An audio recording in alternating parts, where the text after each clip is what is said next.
Hi hello welcome to Kiran TV news. Prasanna Kumar Nalle Janasena పార్టీకి చాలా కీలకమైనటువంటి వ్యక్తి అని చెప్పాలి. అది ఎంత చిన్న స్థాయి నుంచి తన ప్రయాణం మొదలుపెట్టుకుంటూ వచ్చాడంటే జనసేన పార్టీ జెండా పట్టుకుని పవన్ కళ్యాణ్ గారి భావజాలాన్ని నరనరాల్లో నింపుకుని ఈరోజు ఆంధ్రప్రదేశ్ ఎంఎస్ఎంఈ డైరెక్టర్గా తనకి అవకాశం ఇచ్చేంత స్థాయి వరకు ఎదిగాడు. అంటే పవన్ కళ్యాణ్ గారు 2014లో పార్టీ పెట్టినప్పుడు చాలామంది యువకులు చిన్నవాళ్ళే ఉండొచ్చు కానీ లేదు నేను పవన్ కళ్యాణ్ గారి భావజాలాన్ని నమ్మి ప్రజల్లోకి తీసుకువెళ్ళాలి అని వివిధ పద్ధతుల్లో చాలామంది కష్టపడి పనిచేశారు. అలాంటి వాళ్ళల్లో ప్రసన్న కుమార్ నల్లే ఒకరు.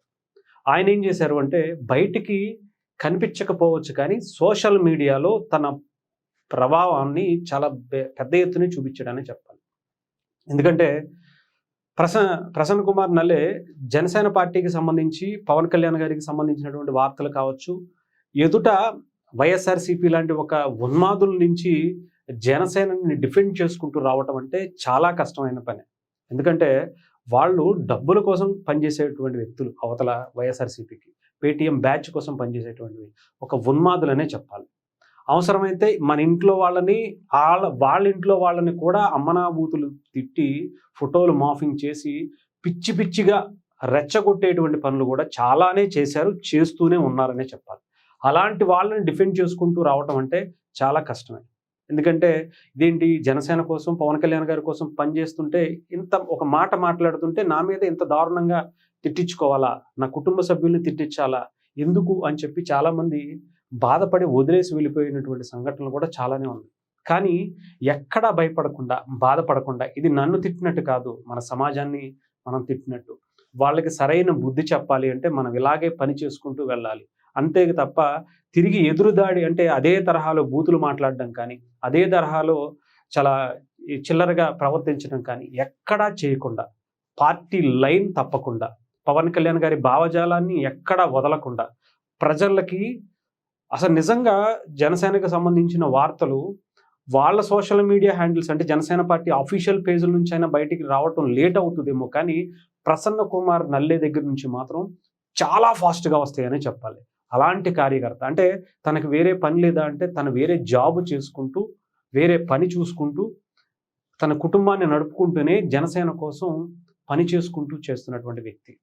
అటు రెండింటిని అంటే పవన్ కళ్యాణ్ గారి కోసం పనిచేయటం అంటే సమాజం కోసం పనిచేస్తున్నట్టు, రేపటి తరం కోసం పనిచేస్తున్నట్టు అని ఒక బాధ్యతగా తీసుకుని పనిచేసినటువంటి వ్యక్తులే ప్రసన్న కుమార్ నల్లే. ఈరోజు అతనికి ఇంత పెద్ద పోస్ట్ ఆంధ్రప్రదేశ్ ఎంఎస్ఎంఈ డైరెక్టర్గా తనకు అవకాశం ఇచ్చారు అంటే నిజంగా ఆలోచించండి. పవన్ కళ్యాణ్ గారు తన కార్యకర్తల్ని తన జన సైనికుల్ని ఎలా గుర్తుపడుతున్నారు, ఎలా తీసుకువస్తున్నారు అనేది ఎవరు చూడరేమో అనుకుంటున్నారు. అంటే నా గురించి నేను పని చేసేస్తున్నాను కదా, నన్ను పవన్ కళ్యాణ్ గారు పట్టించుకోవట్లేదు, నాకు ఈ పదవి ఇవ్వచ్చు కదా, ఈ పదవి ఇవ్వచ్చు కదా అని చెప్పి చాలామంది మాట్లాడుతూ ఉంటారు. పవన్ కళ్యాణ్ గారు అందరినీ గమనిస్తారు, అందరినీ చూస్తారు, ఎవరిని ఎప్పుడు ఎక్కడ లిఫ్ట్ చేయాలో అలా లిఫ్ట్ చేసి వాళ్ళకు ఒక అవకాశం ఇస్తారు. ఎస్పెషలీ మనం శ్రీకాళహస్తి చైర్మన్గా ఇచ్చినటువంటి కొట్టే సాయి గారి గురించి కూడా మనం చూసాం. ఆ రోజు అక్కడ ఉన్నటువంటి సిఐ గారు మా అంజు యాదవ్ గారు అక్కడ ఆయన కొట్టినప్పుడు ఎక్కడా కూడా గాంధీవాదులను అలా ఉండిపోయి ఆ దెబ్బలు తిన్నారే తప్ప ఎదురు తిరిగి మాట్లాడలేదు.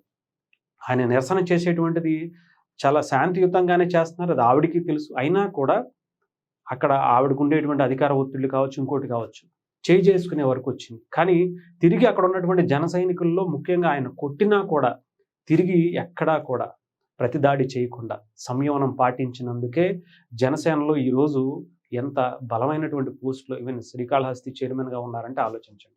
ఈవెన్ చాలామంది అంటే పవన్ కళ్యాణ్ గారు ఎవరికి ఎప్పుడు ఇవ్వాలో అలాంటి వాళ్ళకే ఇస్తారు. అందుకని ఈరోజు జనసేనలో కొంతమందికే వచ్చినా కూడా ఆ పదవుల్ని కరెక్ట్ పర్సన్స్కి మాత్రమే ఇవ్వటం జరుగుతుంది.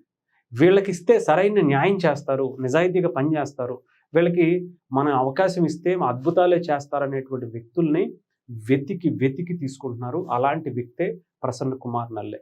సో తనకి నిజంగా పర్ఫెక్ట్ పర్సన్ అని చెప్పాలి. తను పడ్డ కష్టానికి గత 5 ఏళ్లుగా ఒక అరాచక పాలనలో ఎన్ని రకాలుగా తనని సోషల్ మీడియాలో ఇబ్బంది పెట్టారో, జనసేనని ఇబ్బంది పెట్టారో అవన్నీ భరించి ఓపికతో జనసేనకి సంబంధించిన పవన్ కళ్యాణ్ గారి భావజాలాన్ని ప్రజల్లోకి తీసుకువెళ్ళడంలో జనసేన పార్టీ వాళ్ళ అఫీషియల్ హ్యాండిల్స్ తర్వాత మనలాంటి మీడియా ఛానల్స్ కొన్ని అయితే ఓన్లీ ట్విట్టర్ అకౌంట్, ఫేస్బుక్ అకౌంట్లో తన చూపించినటువంటి కష్టం అంతా ఇంత కాదనే చెప్పాలి. సో దానికి తగ్గ ప్రతిఫలం ఈరోజు తనకి యాక్టివ్గా ఉండేటువంటి తనకి ఈ రోజుకి కూడా ఎంత యాక్టివ్గా ఉంటారంటే పవన్ కళ్యాణ్ గారి గురించి ఏదన్నా తప్పుడు వార్త ఎవరైనా రాస్తే చాలు, ఎక్కడెక్కడి నుంచో కొన్ని వందల సంవత్సరాల క్రితం ఉండేటువంటి దాని గురించి అయినా సరే తీసుకొచ్చి అక్కడ పెట్టేసి, ఇదిగో మొన్న తిరుపతికి సంబంధించి చాలా చిన్న ఎగ్జాంపుల్ చెప్తా. తిరుపతిలో పవన్ కళ్యాణ్ గారు అక్కడ ఎర్రచందనానికి సంబంధించి మాట్లాడుతూ వెంకటేశ్వర స్వామి రక్తం కారి కిందకు పడటంతో దాని నుంచి వచ్చిందే ఎర్రచందనం అని చెప్పారు. పవన్ కళ్యాణ్ గారు ఏది పడితే అది ఊరికనే మాట్లాడరు అని చెప్పి దాని నుంచి కౌంటర్గా ఎక్కడో వేదాల్లో ఉన్నటువంటి దానిని తీసుకొచ్చి సోషల్ మీడియాలో పెడతారు. అంత అంత ఫాస్ట్గా ఉంటారనమాట. అంటే పవన్ కళ్యాణ్ గారు ఏది కూడా ఊరికనే గాలిగా మాట్లాడేటువంటి వ్యక్తి కాదు. వేదాల్లో ఉంది, ఎదురు వేదంలోనో దేంట్లోనో ఉంది అని చెప్పి దాని నుంచి తీసుకొచ్చి దాన్ని ఆ లైన్ తీసుకొచ్చి మళ్ళీ సోషల్ మీడియాలో పెట్టి నోర్లు మూపించడం అంటే ఇలా కూడా ఇంత హుందాగా కూడా చెయ్యొచ్చా అనేటువంటి వ్యక్తే నాకు తెలిసి ప్రసన్న కుమార్ నల్లే. సో అలాంటి వ్యక్తులకి జనసేనలో డెఫినెట్గా, అంటే మిగతా వాళ్ళకి రాలేదు కదా, వాళ్ళు ఎవరు ఏం చేయలేదా అంటే, ఉన్నటువంటి పోస్టులోనే ఎవరికి ఏది ఇస్తే బాగుంటుందో, ఎలాంటివి ఇస్తే బాగుంటుందో ఆయన చూసీగా మంచి వ్యక్తుల్ని, ఉన్నటువంటి వ్యక్తుల్లో వాళ్ళకి ఇంకా రానటువంటి వాళ్ళకి ఇంకా మంచి పోస్టులు ఇవ్వచ్చేమో, ఇంకా పెద్ద పోస్టులు రావచ్చేమో, అవసరమైతే రేపు పొద్దున్న ఎమ్మెల్యేగా పోటీ చేసి ఎంపీగా పోటీ చేసేటువంటి అవకాశాన్ని కూడా ఇస్తారేమో. డెఫినెట్గా అలాంటి వ్యక్తులు జనసేనలో చాలామందే ఉన్నారు.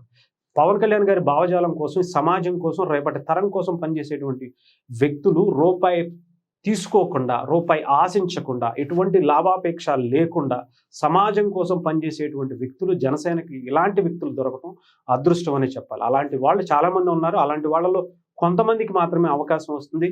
అదే నాకు తెలిసి ఎంఎస్ఎంఈ డైరెక్టర్గా ఈసారి నియమితులైనటువంటి సోదరుడు ప్రసన్న కుమార్ నల్లేకి నిజంగానే శుభాకాంక్షలు చెప్పాలి.